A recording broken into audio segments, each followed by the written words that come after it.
Buenas noches, son las 9 de la noche y les damos la bienvenida a los informativos de 10 Televisión Andújar. A continuación les hablaremos, entre otros temas, de la Cátedra Blas Infante. Así es, en Andújar acogerá el Congreso de la Fundación Blas Infante los días 30 de septiembre, el 1 y 2 de octubre. El acto inaugural contará con la presencia de Antonio Manuel Rodríguez, profesor de Derecho Civil de la Fundación Blas Infante. De forma paralela, esta edición contará con un concierto de la banda morisca en la Plaza de Santa María. A continuación le hablaremos de este tema, pero repasamos diferentes asuntos de interés en titulares y comenzamos los informativos de 10 Televisión Andújar. 5 centros educativos de la provincia han sido galardonados por el fomento de medidas de movilidad sostenible. Arjonilla organiza un taller sobre relajación y 2 charlas previas a esta formación. Comenzamos así los informativos en 10 Televisión Andújar.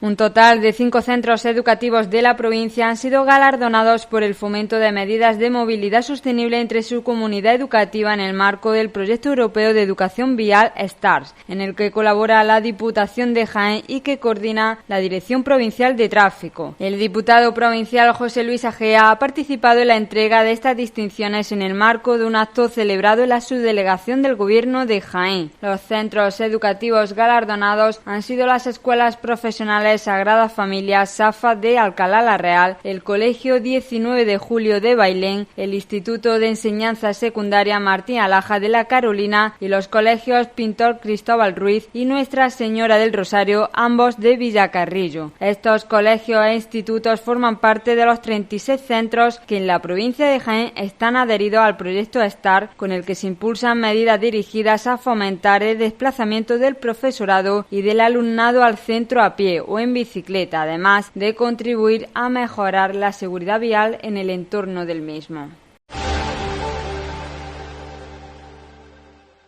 Les hablamos ahora del Congreso de la Cátedra Blas Infante. Así es, Andújar acogerá el Congreso de la Fundación Blas Infante los días 30 de septiembre, 1 y 2 de octubre. El acto inaugural contará con la presencia de Antonio Manuel Rodríguez, profesor de Derecho Civil de la Fundación Blas Infante. En Andújar, el Congreso de la Fundación Blas Infante llega los días 30 de septiembre y 1 y 2 de octubre. El acto inaugural contará con la presencia de Antonio Manuel Rodríguez, profesor de Derecho Civil de la Fundación Blas Infante. De forma paralela, esta edición contará con un concierto de la banda morisca en la Plaza de Santa María. Javier del Mas, vicepresidente de la Fundación Blas Infante, se ha referido a la temática del Congreso. Dentro de cada área se desarrollarán las ponencias encargadas a los correspondientes especialistas. En el área de cultura, la ponencia será Andalucía, Pueblo Cultural, y el ponente, el profesor don Antonio Manuel Rodríguez, que nos acompaña en la mesa que tenemos en la presentación de hoy. A su vez, Antonio Manuel Rodríguez, catedrático de la Universidad de Córdoba y patrono de la Fundación Blas Infante. En el área de economía, la ponencia será una economía transformadora, de la acumulación del capital al cuidado de la vida. El ponente será el profesor Manuel Delgado Cabeza, que a su vez, como ya hemos dicho, será el coordinador general de todo el Congreso. En el área de política, andalucismo o andalucismos, pasado y presente. El ponente, profesor de Antropología de la Universidad de Sevilla y también patrono de la Fundación Blas Infante, Isidoro Moreno Navarro. Finalmente, como hemos comentado, en el área de feminismo, necesidad y condiciones para un feminismo andaluz, la ponente será la profesora doña Pura Sánchez. Tengo que decir que las distintas sesiones estarán acompañadas de un programa de actividades culturales que incluyen exposiciones y conciertos, y que todas las sesiones se desarrollarán aquí en el Salón de Actos de la Casa Municipal de la Cultura, gentilmente pone a nuestra disposición el Ayuntamiento de Andújar. Antonio Manuel Rodríguez, director de la Cátedra Blas Infante, ha explicado por qué se llama así el Congreso. Porque andalucismo es una ideología transversal, como el feminismo, como el ecologismo. No ser andalucista en Andalucía invita a una reflexión. La reflexión, ¿cuál es? La de entender que nuestra situación subordinada, cultural, política y económicamente debe ser aceptada de una forma sumisa. Esa es la cuestión. Yo entiendo que no. Y la realidad es que hay cada vez más jóvenes que se incorporan a la necesidad de pedir algo tan simple como igualdad. Tan sencillo como eso, igualdad. El conocer el porqué, cuáles son las razones de nuestros problemas estructurales e intentar afrontarlo es lo que vamos a hacer en el Congreso. Lo vamos a hacer siempre desde la alegría, porque la reivindicación de la alegría es el arma más potente que tenemos los andaluces, pero sobre todo desde la conciencia. O sea, conciencia y alegría, razón y corazón, pero ambas cosas, ¿no? Lo vamos a hacer en estos 3 días, vamos a estar acompañados de propuestas culturales de vanguardia, tanto desde el punto de vista artístico. El colectivo Algazara es un colectivo cordobés de gente muy, muy, muy joven que ha incorporado la conciencia a sus creaciones, como ocurría exactamente igual hace aproximadamente 3 o 4 décadas. El concejal de Cultura, Juan Francisco Cazalilla, se ha referido a las ediciones anteriores. Como decía, al hilo de la cátedra Blas Infante, que se recuperó en 2017, aunque venía activa, se ideó, se puso en marcha por primera vez en 1980, de la mano de Juan Machado, un técnico del área de cultura del Ayuntamiento de Andújar, en cuya sala de exposiciones, estamos en este mismo momento desarrollando y exponiendo esta actividad, ¿no? ¿Y por qué hemos decidido de hacer este 17º Congreso en Andújar?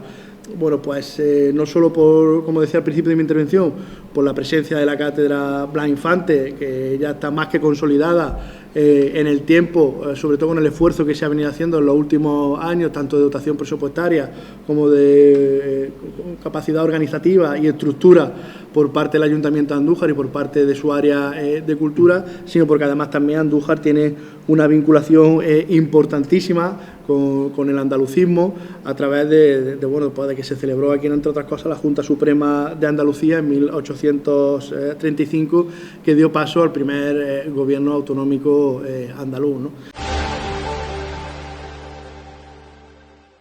El área de cultura del Ayuntamiento de Andújar ha presentado 2 de las obras de teatro incluidas dentro de la amplia programación cultural que se llevará a cabo durante los meses otoñales. Una de las obras presentadas es Entre Copas, que será el próximo sábado 1 de octubre en el Teatro Municipal. La obra Entre Copas es una adaptación de la película con clave de humor que cuenta entre sus actores con Juanjo Artero, conocido más popularmente como el Rubio de Verano Azul. Dicha obra fue ganadora en 2004 del Oscar al mejor guión adaptado. Antes del 1 de octubre llegará al Teatro Municipal la obra Magallanes Elcano, una obra de carácter histórico que cuenta con una de las mejores críticas del electo teatral. Además, esta primera vuelta al mundo ahora puede disfrutarse sobre las tablas de un escenario. El concejal de Cultura, Juan Francisco Cazalilla, cuenta más detalles de esta obra, en el que este año se conmemora el 5º aniversario de la primera vuelta al mundo. En este caso es el 5º aniversario, se vienen haciendo celebraciones con el 5º aniversario de esa primera vuelta al mundo, y colabora en la misma la Comisión Nacional del Ministerio de Cultura de la conmemoración del centenario del 5º centenario, de la primera vuelta al mundo. Está incluido dentro de la programación oficial de la Junta de Andalucía y parte del Teatro Lope de Vega, por lo tanto el referendo que viene de esta actuación es más que suficiente para que todo el mundo acuda a disfrutar de este elenco de actores y de esta representación de esta travesía que sin duda alguna supuso un hito en la historia marítima del mundo y por supuesto de nuestro país. Además, el edil de Cultura ha puesto de manifiesto que se tratan de actividades que acercará el teatro a diferentes tipos de público para dar opciones de ocio a toda la ciudadanía.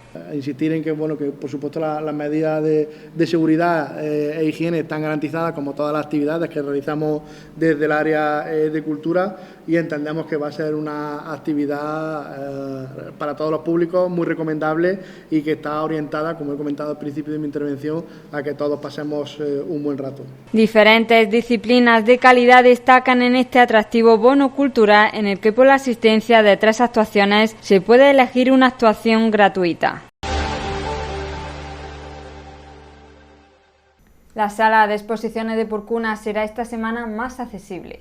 En Porcuna inician la ejecución de un proyecto muy deseado por los vecinos y vecinas. Se trata de la instalación de un ascensor y la restauración de los aseos en la sala de exposiciones y conferencias del Paseo de Jesús. Con esta intervención se podrá acceder a todas las dependencias del edificio, así nos lo cuenta el alcalde de Porcuna, Miguel Moreno. Sí, las obras que se están realizando en la sala de exposiciones y conferencias del Paseo de Jesús consisten en adaptar el edificio a la accesibilidad de personas con movilidad reducida o con sillas de ruedas. Se está instalando un ascensor para poder acceder a cualquier dependencia del edificio y se están construyendo unos servicios, unos aseos con facilidad para que puedan acceder las personas con sillas de ruedas o con discapacidad.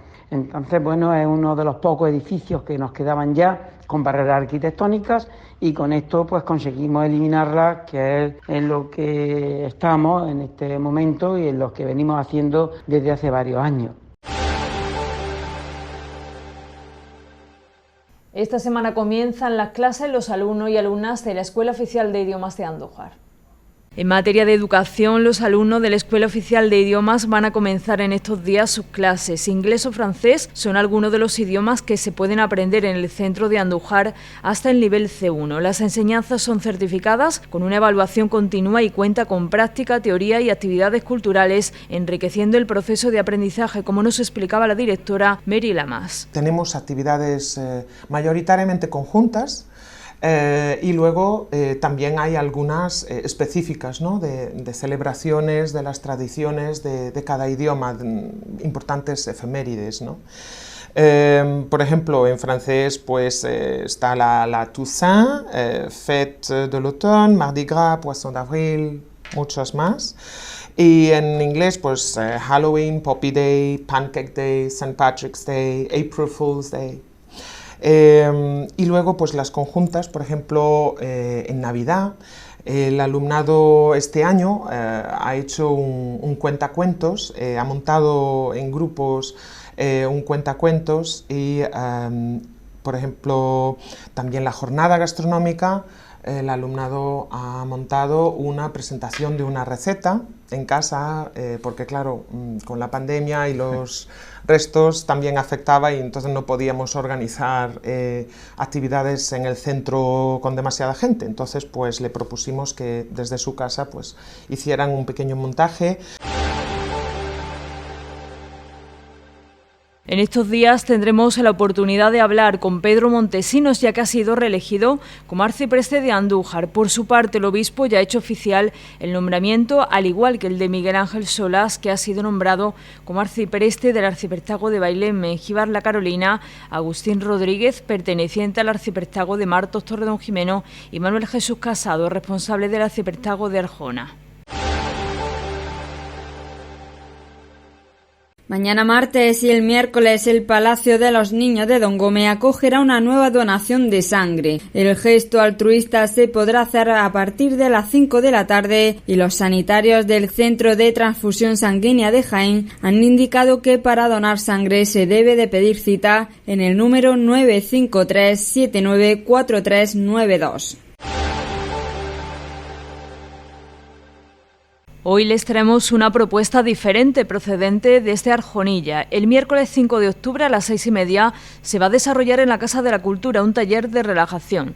De forma gratuita, las personas interesadas pueden realizar su inscripción los miércoles en horario de 6 a 8 en la Casa de la Cultura o en los teléfonos 647 86 50 97 o en el 649 00 37 14. El taller será impartido por Ana Clara García. De forma previa, este miércoles y el 28 de septiembre se celebrará un ciclo de conferencias para la promoción de la participación de la mujer en el movimiento asociativo hacia la sensibilización y prevención en violencia de género, valores e igualdad de oportunidades y la generación de conocimiento en empoderamiento psicológico de las mujeres. Las dos charlas se impartirán en la Casa de la Cultura y la inscripción se puede hacer en la propia Casa de la Cultura. La fiesta del primer aceite de Jaén de este año se va a desarrollar en los 2 primeros fines de semana de noviembre. Tendrá como escenario en esta ocasión la capital jiennense y la localidad madrileña de Alcalá de Henares. Los días 5 y 6 de noviembre la capital volverá a acoger este evento, como ya lo hizo en la segunda edición celebrada, mientras que Alcalá de Henares tomará los días 11, 12 y 13 de noviembre el relevo de Pamplona, donde viajó esta actividad el pasado año. El presidente de la Administración Provincial, Francisco Reyes, ha subrayado el interés cada vez mayor que despierta esta cita, tanto entre el sector oleícola como también en el turístico. una nueva edición de la fiesta del primer aceite de la provincia de Jaén, reconociendo el esfuerzo y el trabajo que realizan nuestros agricultores por el aceite virgen extra, por el aceite de calidad. Y en esta nueva edición se celebrarán el 5 y el 6 de noviembre en la ciudad de Jaén y el 12 y 13 de noviembre en Alcalá de Henares, en la provincia de Madrid, de la mano de nuestros olivareros, de la mano de nuestras almazaras, de la mano de ese aceite de oliva virgen extra, de mimo y con cariño, del campo a la mesa de todos aquellos y aquellas que quieran saborearlo.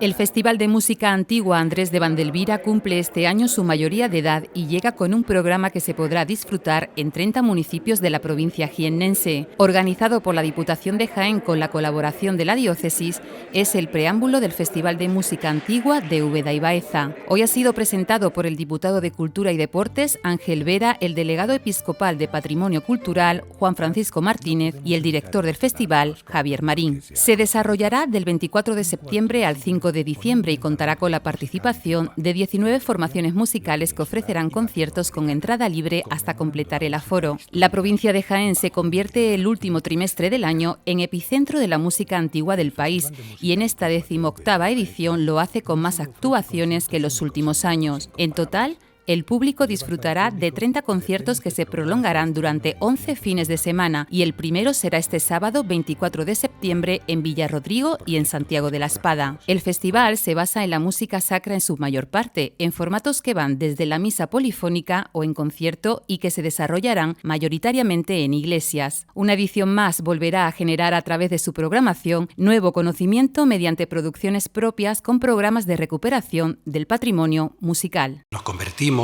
en el último trimestre de cada año en la referencia, en el epicentro de la música antigua de nuestro país. Por otro lado, este festival, nacido en el seno de la Diputación Provincial de Jaén, se enmarca y cumple con uno de los objetivos que nos marcamos al inicio de la legislatura, que no es otro que ofrecer y hacer llegar la cultura a todos los municipios de nuestra provincia, independientemente del lugar donde se resida. En lo que tiene, evidentemente, pertenecer a una institución que entiende la cultura como una inversión, que entiende la cultura como un derecho de la ciudadanía y como un deber como administración para satisfacer las necesidades de los ciudadanos en esta materia. En su conjunto tenemos todos los ingredientes para tener un excelente festival, con el cual también pretendemos reivindicar la sana práctica de conocer nuestra tierra a través de la cultura, de asistir a los conciertos y que eso sea la excusa para conocer nuestros municipios, para disfrutar de ellos, para deleitarnos también con su gastronomía, con sus costumbres, con su cultura. Y bueno, en ese sentido también se ha creado como una especie de itinerario para que cada fin de semana pues se vayan visitando distintas comarcas. Continuaré apostando por la música, porque creo que la música es un valor absolutamente irreemplazable en la vida humana y sin música pues volveríamos antes del Cromañón, creo, prácticamente, antes del Cromañón. Y quiero recordar, bueno, con mucho gozo la colaboración con Javier.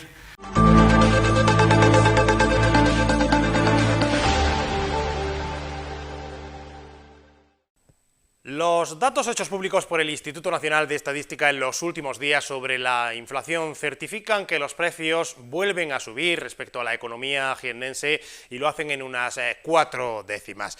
Es decir, que lo hacen basándose también en dos elementos fundamentales, en dos artículos fundamentales. Los alimentos por un lado, la electricidad por otro.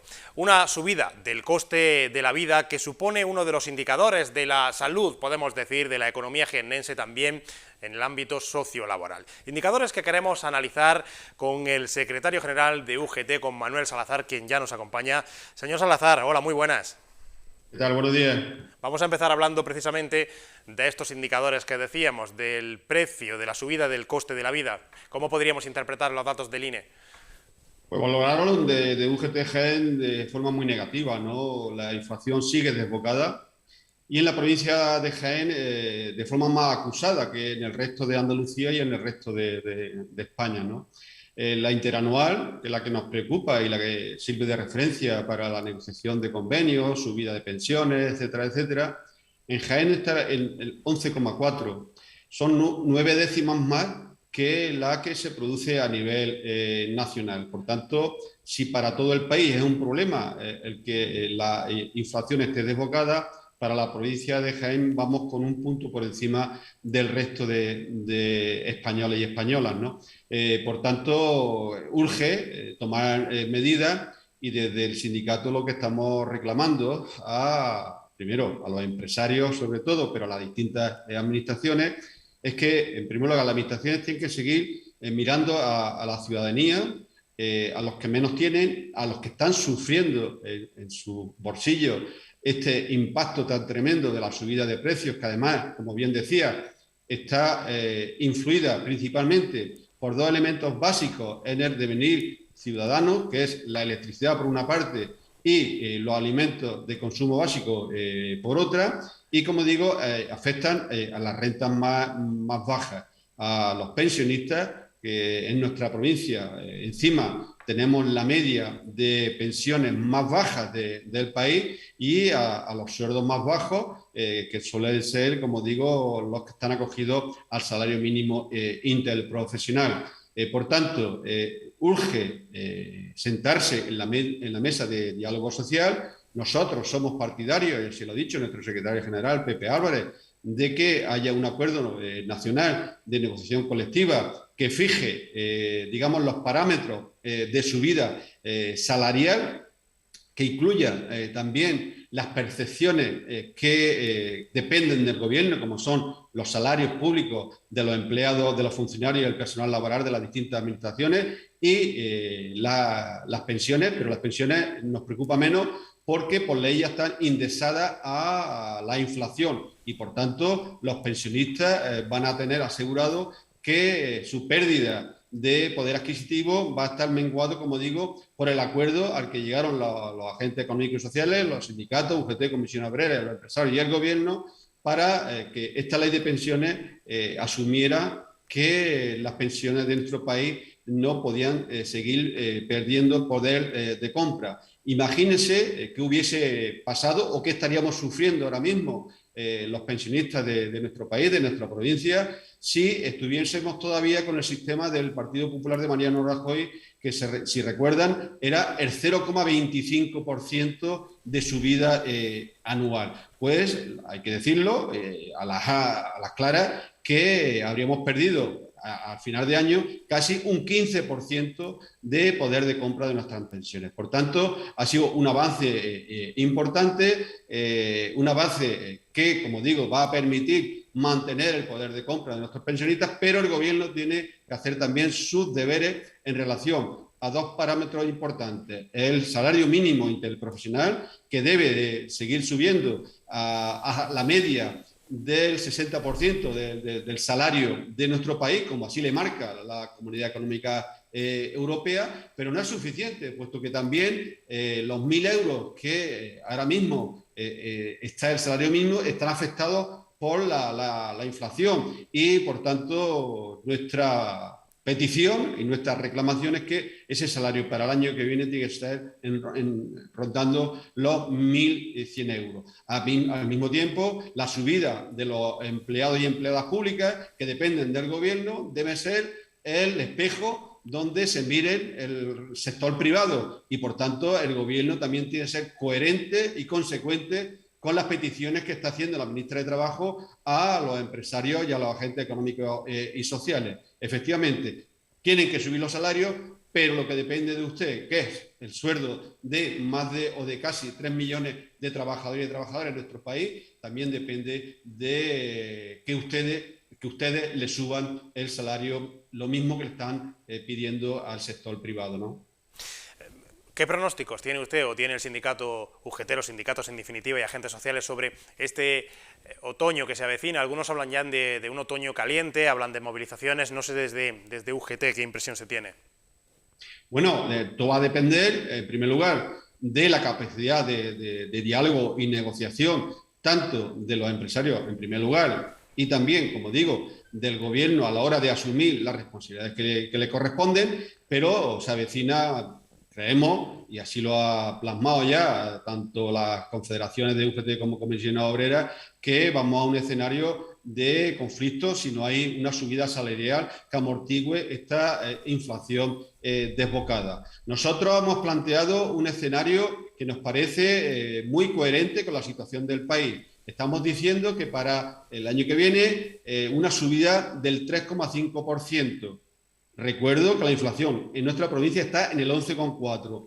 Para el 2024 en el 2,5%, 2025 del 2%. Pero bien, es verdad que si la evolución de la inflación se mantiene y los precios siguen en las cotas que están, al final de ese periodo trianual tendríamos que hacer una revisión de la subida que hemos tenido en esos 3 años con el diferencial de inflación, y si el diferencial es muy grande, habrá que hacer una recuperación de poder adquisitivo. Los empresarios están cerrados en banda, no ven que el problema de la inflación es un problema que también va a afectar a su actividad económica. Si los trabajadores y trabajadoras, si los pensionistas de nuestro país no tienen poder de compra, ellos van a tener más dificultades para vender sus productos.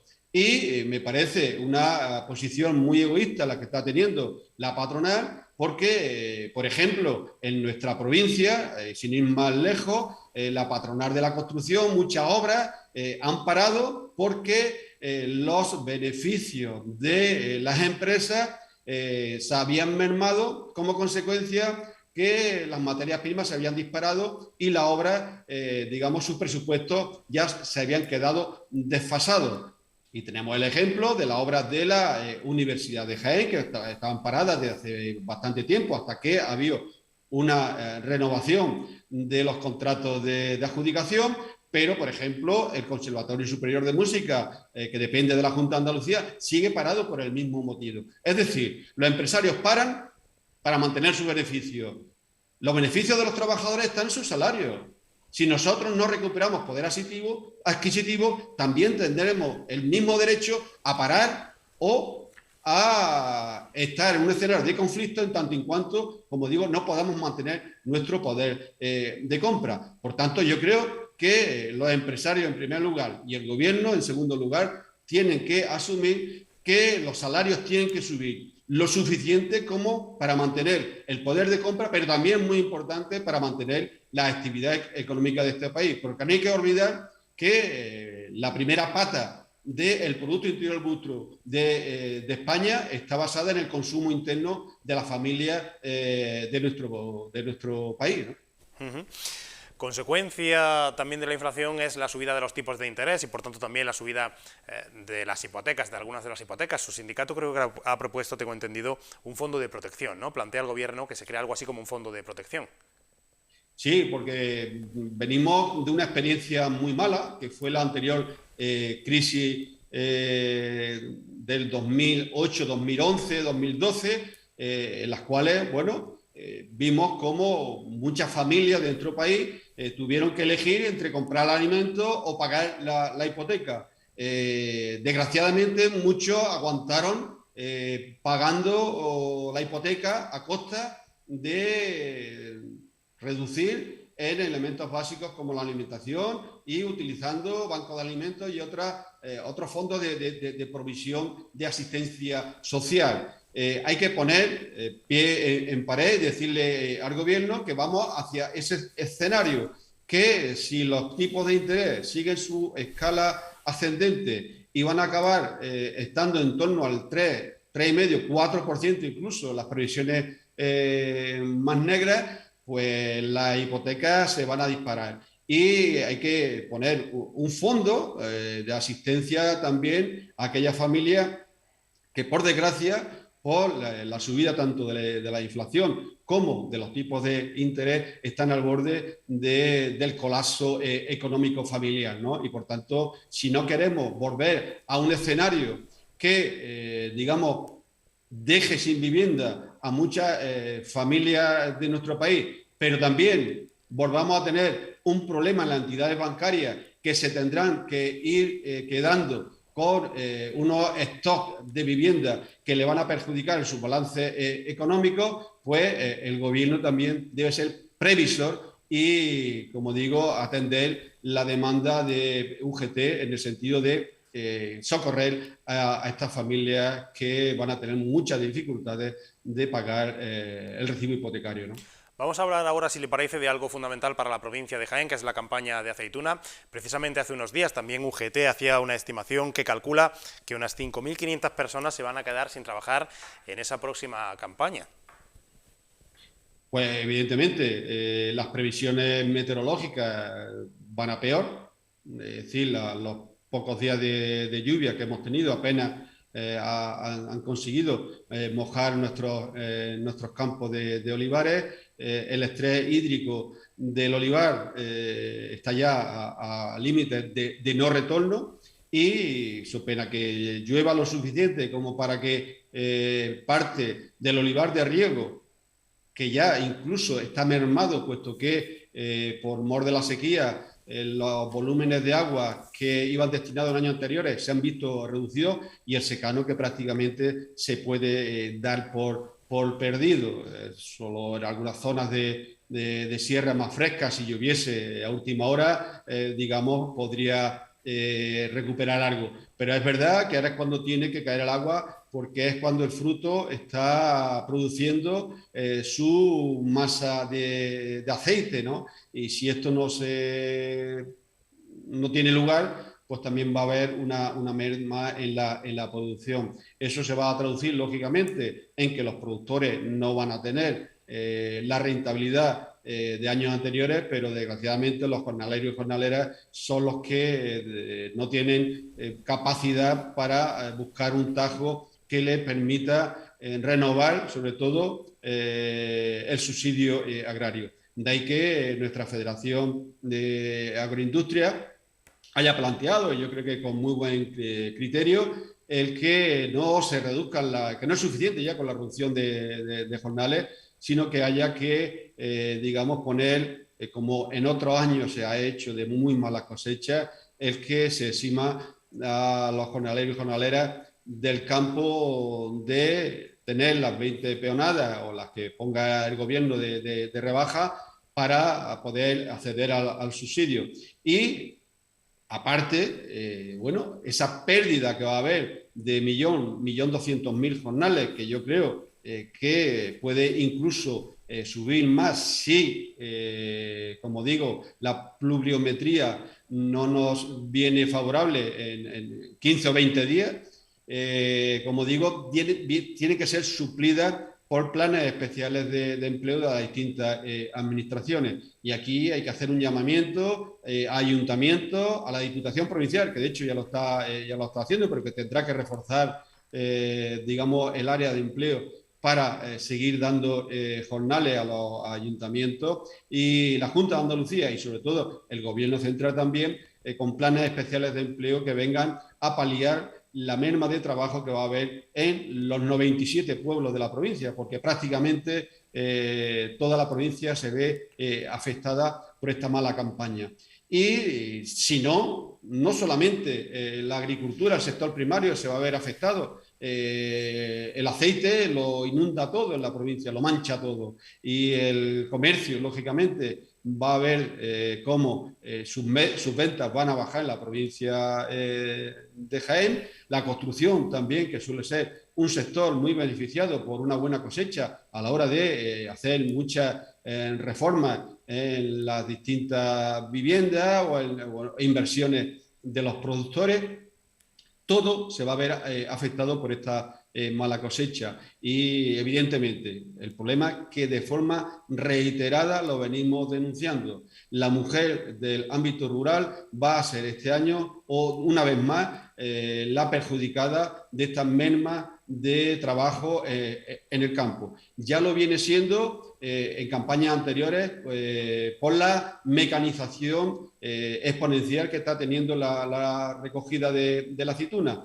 Y lo venimos diciendo, donde entra una oreadora salen 2 trabajadoras, porque solo son mujeres, y los datos así lo atestiguan. Los datos de diferenciar entre empleo masculino y femenino del mes de septiembre estará en torno torno al 60%. Seguramente, y no me equivocaré, ya lo veremos, porque no ha sido así en los últimos 3, 4, 5 años. Cuando llegue el mes de octubre, el mes de noviembre sobre todo, el diferenciar entre el empleo masculino y el femenino se disparará 7, 8 o 9 puntos. Por lo cual quiere decir que cuando hay trabajo en la campaña de la aceituna, principalmente los que salen de la lista del paro son los hombres y penalización para las mujeres, ¿no? Claro, pero para esto, visto ya las fechas en las que estamos, piden ustedes la creación de un observatorio de Jaén, donde se sienten las administraciones, agentes sociales y ver qué medidas se pueden implementar ya, ¿no?, de manera inmediata. Efectivamente, nosotros tendríamos que coordinar, porque aquí no puede ir cada uno como el ejército de Pancho Villa, pues yo saco, la Diputación saca con un sal, yo saco otro, tal. Se pueden, digamos, superponer algunos planes cuando vengan, o tener periodos donde ninguna administración actúe, ¿no? Por tanto, yo creo que efectivamente, llámese observatorio, llámese... Me da igual, una reunión de los distintos agentes económicos y sociales con las distintas administraciones para decir qué van a hacer en relación a el periodo tan malo que se nos avecina. Pues mire, Diputación diría, pues yo tengo 10 millones, pues los ayuntamientos a través de su federación o a través de sus representantes, porque lógicamente una mesa no van a estar los 97, pues mira, pues tenemos una lista que el Ayuntamiento de Jaén va a poner tanto, el otro tanto y tal. La Junta de Andalucía, ¿qué va a hacer? Pues tengo tanto dinero, yo tanto. Bueno, pues con ese volumen vamos a ver qué periodo y cómo se va a distribuir para los distintos ayuntamientos y, como digo, porque tiene que haber esa coordinación. No puede ser que en 15 días todas las administraciones, pongamos por caso, actúen y después venga mes y medio donde estemos con los brazos cruzados. Por tanto, es bueno la coordinación y es bueno saber que se retraten todas las administraciones para ver quién es la que pone y quién es la que no pone y sobre todo para ver el destino de estos fondos, ¿no? Manuel Salazar, secretario general de UGT Jaén, gracias por habernos acompañado. Pues muchas gracias a vosotros por vuestra llamada, como siempre.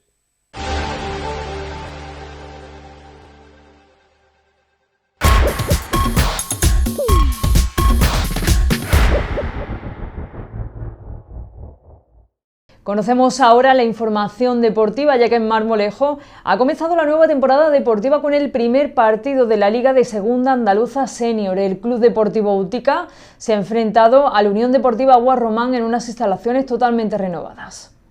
Este domingo 18 de septiembre arrancó la Liga de Segunda Andaluza Senior con la victoria 2-0 del Club Deportivo Útica enfrentándose ante el gran candidato de la Unión Deportiva Guarromán. El partido se puso de cara muy pronto con un gol del equipo marmolejeño desde el medio del campo del jugador Juan Pedro Majuelos. Ya en el minuto 19 sería turno para otro gol de Sergio Cañuelo. De la segunda parte cabe reseñar el empuje del equipo visitante de la Unión Deportiva Guarromán, que lo intentó hasta el final. Aunque se notó el cansancio, el equipo de Guarromán lanzó contras peligrosas con oportunidades de ampliar el marcador. El único lunar vino en el descuento ante la lesión del jugador Salva, que solo llevaba unos minutos en el campo y que reaparecía después de casi un año de lesión en la rodilla. La semana que viene el Club Deportivo Útica se enfrentará con el equipo Ibros Club de Fútbol, otro equipo que aspira al ascenso.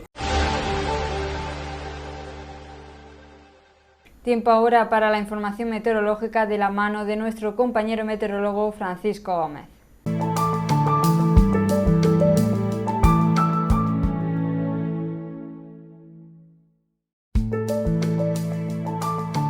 Hola, muy buenas. Para mañana martes 20 de septiembre tendremos situación en general algo variable. Durante la mañana predominarán los cielos en general poco nubosos, pero de cara a la tarde, a partir de mediodía, irán creciendo nubosidad de evolución que será más importante en zonas de sierra donde posiblemente se produzcan algunos chubascos y tormentas de cara, como digo, a la segunda mitad del día. No es descartable que esos chubascos y tormentas puedan afectar a zonas fuera de lo que es la sierra, es decir, a las zonas de como lo que es la ciudad de Andújar, ¿vale? Pero como digo, mañana principalmente serían en zonas de sierra. sierra, con temperaturas que quedarían en torno a los 31-32 de máxima. De cara a la jornada del miércoles, situación de nuevo muy variable. Durante esta jornada esas tormentas, esos chubascos serán más probables y serán más probables también en zonas fuera de sierra, es decir, sería en lo que era la localidad de Andújar hay mayor probabilidad que se produzcan esas tormentas durante el miércoles que durante mañana. Y en general las temperaturas se quedarían el miércoles en torno a los 28-29 grados. Jueves y viernes serían días en general con menor probabilidad de esos chubascos y tormentas,